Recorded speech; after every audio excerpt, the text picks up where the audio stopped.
Hello, everybody.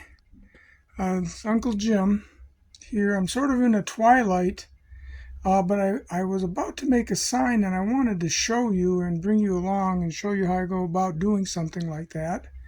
It's going to be underneath that illuminated golf sign. So let's walk over there.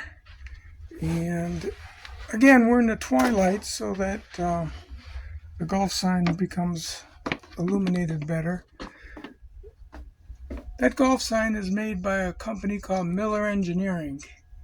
And they make some good products in HO scale, but I've adapted them to 1/32. This sign right here is an obsolete Federal Express sign that used to be right there. I just tore it off, and I thought, well, maybe I'll take you guys along for the ride. Again, I took the 1/32 scale, the HO version, and they only make those Miller Engineering illuminated LED signs in HO scale, but you can adapt them to 1/32. I'm going to show you today how I'm going to go about making a sign to replace that obsolete sign.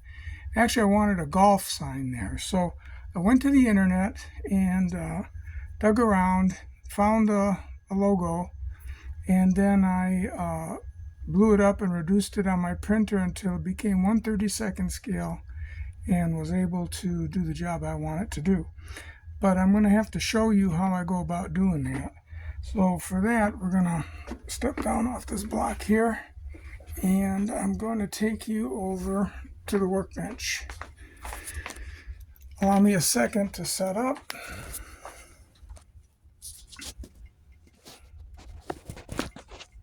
See if we can make that work. Okay. This is the golf sign, and it's printed on an 8.5 by 11 piece of cardstock.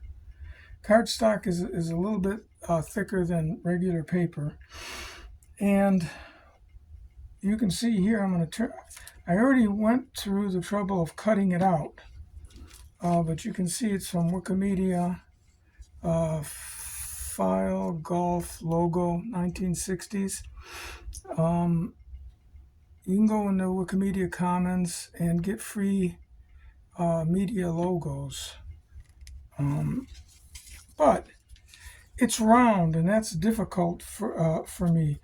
Normally, if the logo or sign is square, like this is, I can glue it down to a piece of cardstock.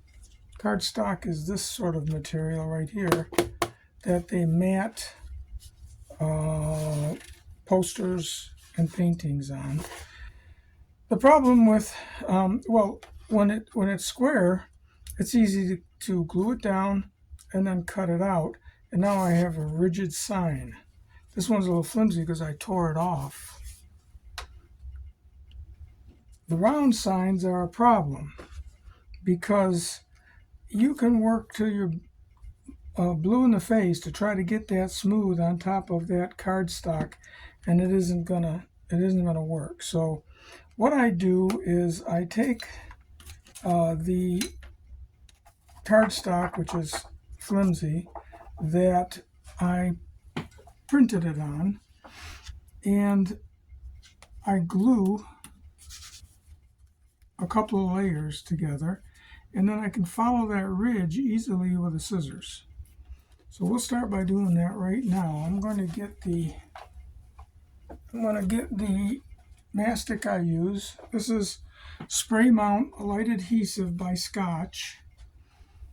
It isn't real expensive. I'm going to drop back here, and usually I do this in my paint booth, but I thought I'd show you.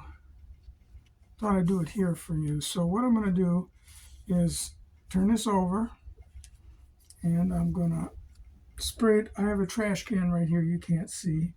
I'm going to spray into the trash can like so, being very careful that I don't get any on the sign itself. Then I'm going to take this piece of cardstock left over, And I'm going to spray that just a little bit. It doesn't take much. And I'm going to take that logo and drop it right on that sticky part of this. And I'm going to take a roller. Now, they use these for wallpaper trim, but I found it to be very handy for this kind of work. I'm just going to start it now. And I don't want to run over the edge because I'll get into sticky glue onto this and ruin my sign. So I'm going to flip it over. And now I won't be running over any glue.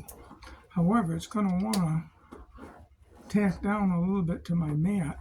But since there's only glue on one side, it'll come right up. There's a trick to this. If you squirt one side of the paper and put them together, you will be able to take them apart. If you squirt both sides, you're not going to get them apart. So at this stage, I can get my scissors, which are right here, and I'll begin to cut this out. And again, my goal is to make a rigid sign that we're going to bolster with some scale lumber as they probably would have done the original sign. Let me do this here. So I try to go as fast as I can, guys, but this is real time, so when I make mistakes, you see it. And if you know of a faster way to make a round sign and get this edge as sweet as you can, let me know in the comments, will you? But I've been doing this for a while, and this is the best way I can see to do it.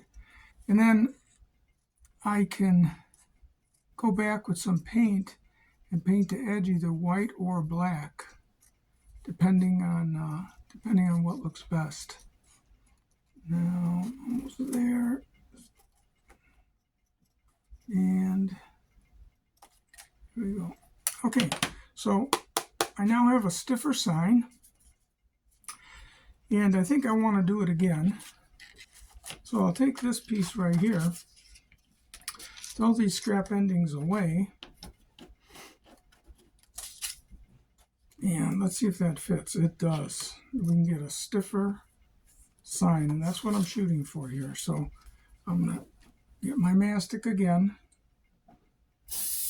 give it a quick spray. It doesn't take much, and I'm going to shoot that. And they tell you to wait a while, but I don't like to wait because if I miss or do something wrong, it sticks and bonds immediately. This way, if I make a mistake, I can move it around a little bit. It gives me just a little bit more time. I'm going to press that down. I'll turn this over.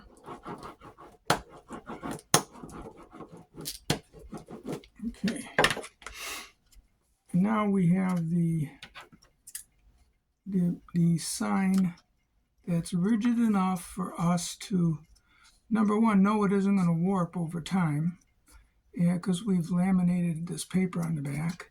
And number two, we have something super flat and rigid to glue our scale lumber to. The lumber that I'm going to use is nothing more than coffee stirrers. Coffee stirrers make very good scale lumber.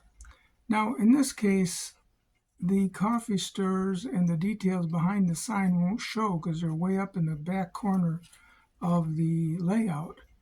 So when we're finished, I'm only going to paint them black. But I thought I'd take the opportunity to show you how I cut that lumber and make it look to scale.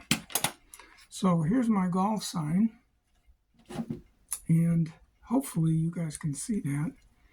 It's nice and rigid now, and to that we are going to begin the structure on the back of it.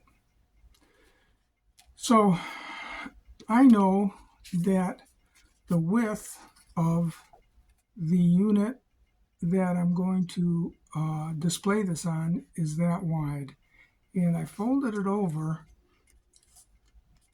as a minimum dimension.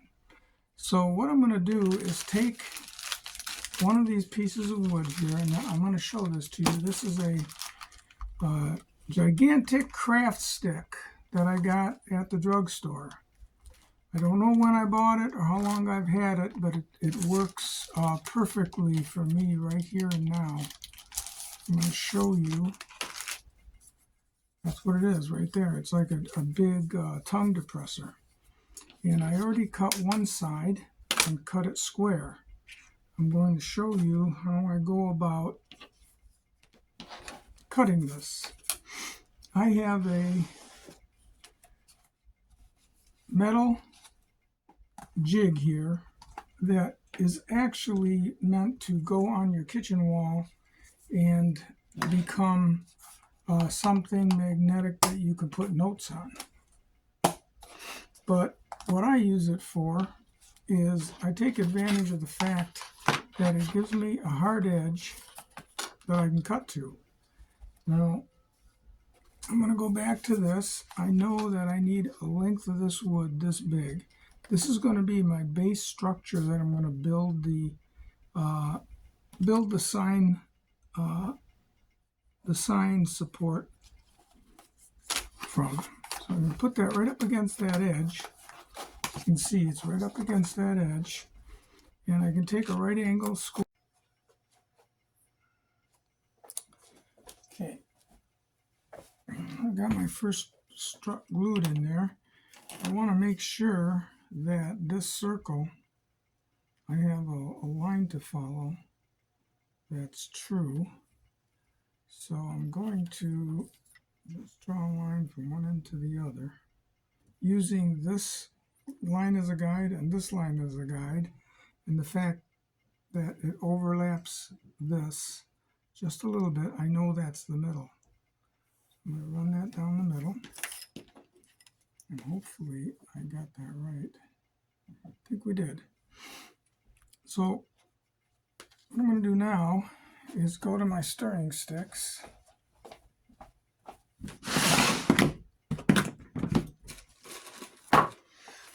And as you can see here, I think I've shown you this before. These are stirring sticks that I use. We need about, maybe 4 or 5 of them to glue onto the back of this sign. Now, again, no one's going to look back there, but I want it to be authentic. So my goal now is to, whoopsie daisy, I knocked that over. Oh no!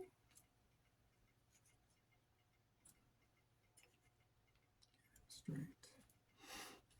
All right. I want to, oh, my glue is vomiting all over my ruler. That's how things go. Okay, and I need to go 90 degrees to this now. So I'm going to align my line with this mat, and then I know that this is 90 degrees here, and let me move it up a little bit, and 90 degrees here. So I can strike a line there, and strike a line. Where is my metal ruler? There it is, it fell. Okay. I'm going to strike a line here. Now, when I put my slats down the back of this, they'll be going the right way. So I need to cut some of these now. I'm going to do the same thing I did before with my cutter.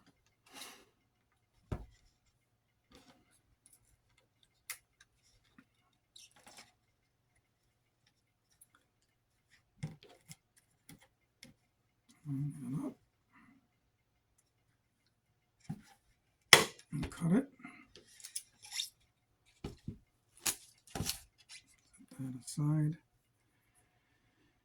And just refresh my memory here, they have to go across, so they're going to go this way. So this guy's going to sit on there like that.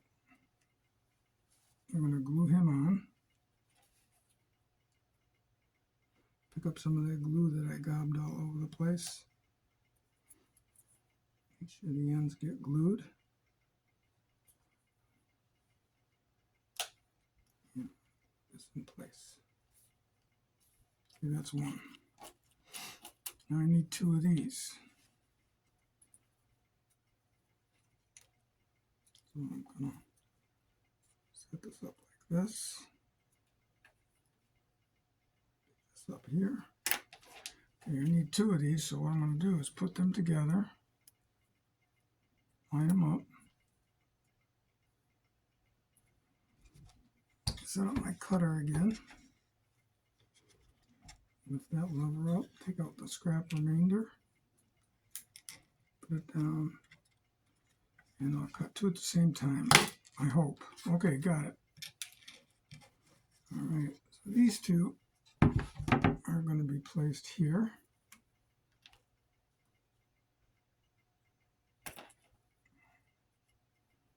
You're going to run down right like this.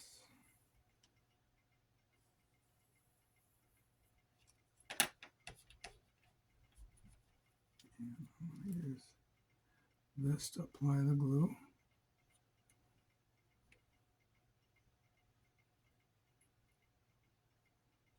Place him down. Hold him in place. Do the second one now.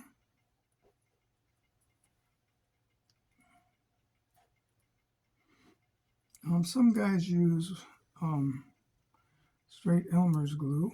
Some guys use super glue. I like to use tacky glue because I learned that I can put it down, pull it off, let it get tacky, and put it back on, and I get a real good firm hold right off the bat. So now we're going to take our coffee stirrers and make shorter ones for this level right here. So I need 2 of those. And where are my scrap ends? What happened to those? Any of those that size? That was the long one. No, that's the short one. Okay, any of those that size? Woohoo! It's close enough. These 2. So I don't need to cut another one. I'm going to get the glue placed in place right here like this. And another one on this side. Like that. And it's very forgiving. We don't gotta fret too much. Again, because it just doesn't show up. This helps us keep the whole assembly, those laminated pieces of cardboard, from warping. So I am going to place this down, and I'm going to put something on top of it. Let's put this gigantic tongue depressor across it. And then we're going to add some weight. I gotta get the weight.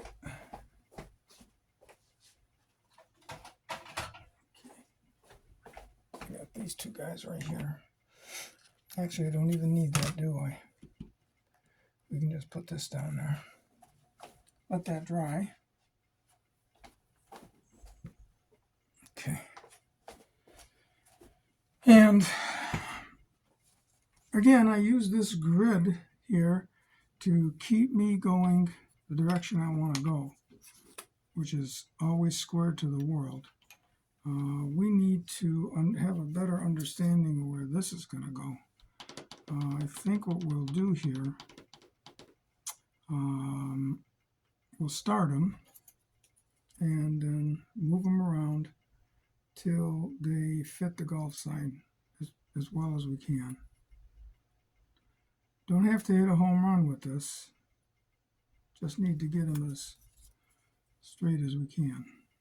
All right, so I'm going to go here, I'm going to go here, and let's take this right here, and that would be good. I'm going to go here, and I'm going to go here. So with that said, I can get this guy here. And I spilled some glue here, guys, so I'm trying to take advantage of it by picking it up and using it. Do the same with this one. Glue spilled all over my ruler. waste not, want not. I'm going to use it. About like that. I'm going to get this guy started. Put him over there. And use this guy over here. Now, since I don't have any stability back there, I'm going to slide this underneath if I can. And that will give these guys, make them be square. And take my golf sign, make sure that those parts don't show. Like this. Press down on them. Everything, well, wait a minute now. There we go. Okay, I need to move these guys up just a bit. So now I'm going to take this off for a bit. Let it get tacky. Put it back on.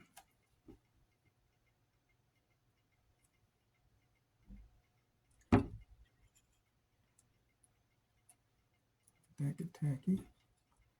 And that get tacky.